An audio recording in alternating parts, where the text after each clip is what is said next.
राहुल गांधी की भारत जोड़ो यात्रा राजस्थान में दिसंबर में प्रवेश करेगी और इससे पहले राजस्थान में सियासी पारा चढ़ा हुआ है। हमारे साथ किसान नेता हिम्मत सिंह गुर्जर हैं, जो पहले गुर्जर नेता भी थे, आजकल किसान नेता हैं। उनसे बात करते हैं। सर, एक तरफ तो आप स्वागत कर रहे हैं, एक तरफ विरोध कर रहे हैं। नहीं, हम लोग विरोध कहाँ कर रहे हैं। जो विरोध कर रहे हैं जो लोग, वो देखिए, परिवार से नेता नहीं बनता है।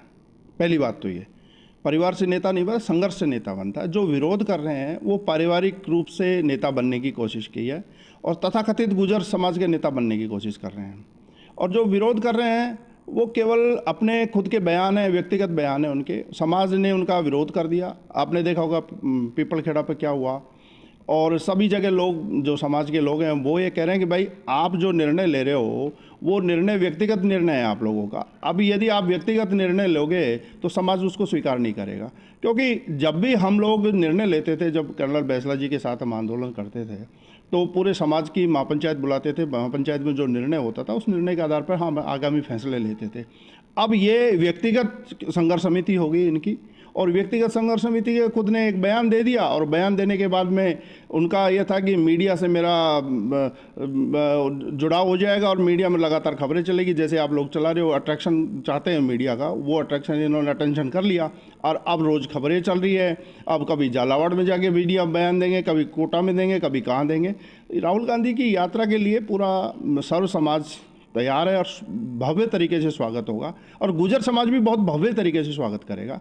जो हम लोगों ने जो मेहनत की है, किसानों के मुद्दे पे मेहनत की है, जो सरकार के साथ जो हमारा समझौता हुआ था, उस समझौते में जो 5% आरक्षण जो मूल देना था वो सरकार ने दिया और वो 4 साल से लगातार जारी है। जबकि बीजेपी का जब शासन था तो कभी 2 महीने रुकता था, कभी 3 महीने रुकता था। पिछले महीने 2016 में केवल 9 महीने रिजर्वेशन रुका था।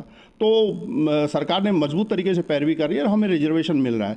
रही बात जो मुद्दों की है, जिसमें जो समझौते हुए थे 2020 में, उसमें जो 13 बिंदु थे, जो हमारी टीम ने जो समझौता किया था, मैं भी उसमें शामिल था।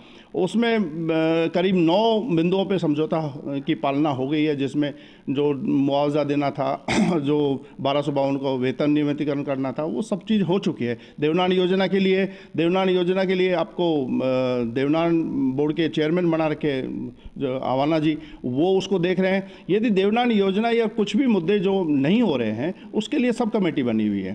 तो जो विरोध कर रहे हैं वो उनके साथ रोज़ चाय पीते हैं। तो मेरा तो सवाल ये है कि वो चांदना जी और जो बीडी कल्ला जी, उनको जवाब देना चाहिए था कि भाई आप जो बोल रहे हो, जो आप कह रहे हो समझौता लागू नहीं हुआ, वो समझौते की अक्सर से पालना हो गई है। बिंदु है जिसे 372 का है, कुछ नर्सिंग भर्ती के जो मामले हैं, उन मामलों पे मुख्यमंत्री स्तर पर वो बात हमने पहुंचाई है और मुख्यमंत्री जी उस बात में अभी भी, कल भी बयान दिया मुख्यमंत्री जी ने कि जो भी मुद्दे हैं वो मुद्दों पे हम बातचीत करेंगे। अब ये धमकी देके कि राहुल गांधी की यात्रा रोकेंगे, उससे पहले आप नवी अनुसूची की बात तो कर लो। राहुल गांधी जी की यात्रा बाद में रोकना। जब आप ओम बिरला के साथ मंच शेयर करते हो, ओम बिरला जी लोकसभा अध्यक्ष हैं, उनके साथ रोज़ बात होती है, तो नवी अनुसूची के लिए क्यों नहीं शामिल किया आप लोगों ने? तो ये एक राजनीतिक धरातल तलाश रहे हैं और राजनीतिक रूप से इनके जो आका बैठे हैं आरएसएस और बीजेपी वाले, उन्होंने इनको थोड़ा सा इनपुट दे दिया। अब ये देखिए, नेता 2 तरीके होते हैं, एक तो संचालित होते हैं, स्वचालित होते हैं। अब ये संचालित हैं, दूसरे के द्वारा संचालित किए हुए हैं, तो इनका कोई वो नहीं है और समाज इनको नकार चुका है। सर, आपने कहा कि बीजेपी, लेकिन किरोड़ी सिंह बैंसला जी ने भी गौरव यात्रा का विरोध किया था, तो उस टाइम भी किस तरीके से था? क्योंकि वो भी एक विरोध था। देखिए, गौरव यात्रा का विरोध था उस वक्त 2018 की बात है, जब गौरव यात्रा निकाल रही थी वसुंधरा राजे जी, तो वो पंचायत के द्वारा फैसला किया था। पहले संघर्ष समिति ने फैसला लिया, उसके बाद हम लोग बैठे थे, तो वो पंचायत के द्वारा फैसला था, समाज का फैसला था। और उसके बाद में जब हमने गौरव यात्रा का विरोध करने की बात आई तो सरकार ने वो समझौते की पालना कर दी। तो विरोध, देखिए, विरोध की कोई बात नहीं है, विरोध होना चाहिए। ये देखिए, संवाद होना चाहिए, लोकतंत्र में संवाद होना जरूरी है। अब आप पर्टिकुलर एक पार्टी के रूप में, आप कार्यकर्ता के रूप में काम कर रहे हो और वो पार्टी के लेवल पे आप कभी जाकर वहाँ कभी सतीश पूनिया जी की बड़ाई करते हो, कभी ओम बिरला जी की बड़ाई करते हो, कभी क्या बोलते हो, कभी वसुंधरा राजे के यहाँ पहुँचते हो।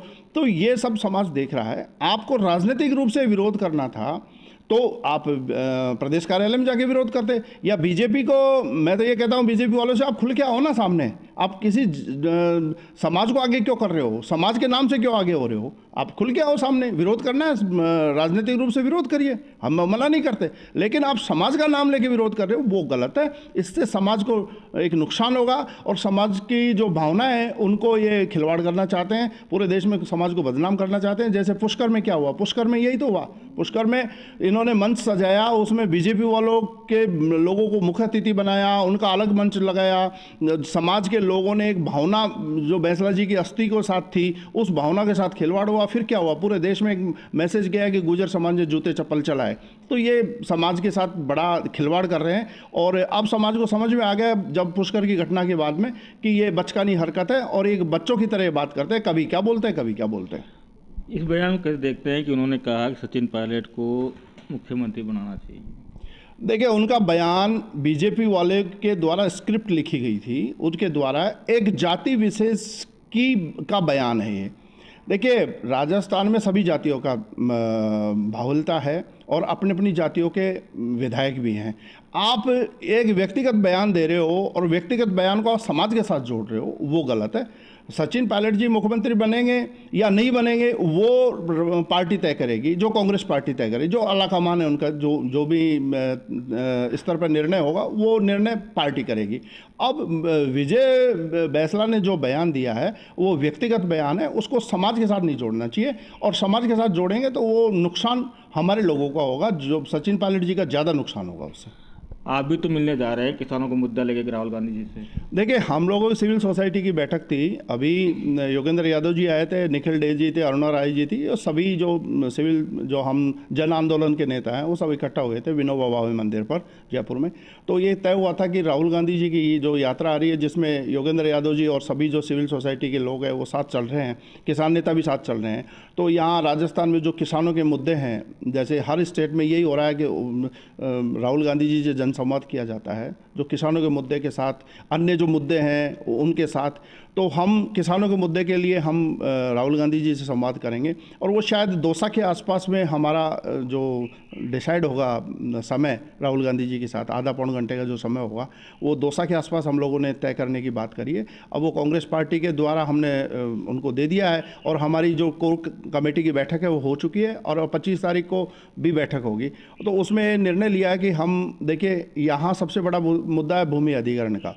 भूमि अधिग्रहण में जो 2013 का एक्ट बनाया था राहुल गांधी जी ने मिलके, जो भट्टा पार्षद का आंदोलन हुआ था, उसके बाद में मनमोहन सिंह जी की सरकार थी, तो बहुत अच्छा एक्ट बनाया था भूमि अधिग्रहण का।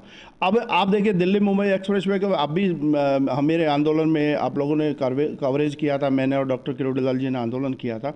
उसमें सबसे बड़ा मुद्दा यह था कि भूमि अधिग्रहण का जो 2013 का एक्ट है उसके अनुसार मुआवजा आज भी नहीं मिल रहा, और पूरे देश की समस्या है। इन्होंने क्या करा, 2016 में 13 से और 16 के बीच में चुपचाप में उस एक्ट में अमेंडमेंट कर दिया, और उसको निष्प्रभावी कर दिया उस एक्ट को, और किसानों की ज़मीन अब बेहिसाब से ले रहे हैं। अडानी की आप देखिए साइला के प्लांट बन रहे हैं, उनमें 2-2 हज़ार बीघा ज़मीन ले रहे हैं। कभी अंबानी के यहाँ अधिग्रहण हो रहा है, 2-2 रुपये में यहाँ पर ज़मीनें मिल रही है। तो ये भूमि अधिग्रहण का बहुत बड़ा एक गैप है, और किसानों की जो बर्बाद करने का सबसे बड़ा मोदी सरकार ने जो एक एक्ट लाया है, ये लोगों को दिख नहीं रहा है। लेकिन हम राहुल गांधी जी को बताएंगे कि क्योंकि मैंने आंदोलन किया है, और लगातार 2 साल तक वो भूमि अधिग्रहण का आंदोलन हुआ था, उसमें पूरे एक्ट को समझा हमने, और फिर उसके बाद में इम्प्लीमेंट भी किया। वो तो राज्य सरकार थी, अशोक गहलोत जी की हम शुक्रिया अदा करते हैं कि उन्होंने किसानों की समस्याओं को सुना और कुछ हद तक राहत दी है, जिसमें इनके हाथ में था राज्य सरकार के। लेकिन केंद्र सरकार ने उसमें बहुत बड़ा एक गैप किया है और हमें लूटने का काम किया है। नितिन गडकरी जी ने एक बयान दिया था जब हमारा आंदोलन चल रहा था, तो कह रहे थे 1300 करोड़ रुपए बचाए हैं हमने, और आदिवासी क्षेत्र से ये रोड निकला 1300 करोड़ रुपए बचाए, जबकि रोड बना भी नहीं था, टेंडर हुए थे। तो 1300 करोड़ रुपए कहाँ बच गए? हमारी ज़मीनों के बचे हैं। आप यहाँ दौसा और ये करौली जिले में देखिए कितने अधिकारी सस्पेंड हुए, ACD ने पकड़े गए। वो क्यों पकड़े गए? क्योंकि किसानों के साथ अन्याय किया जाए।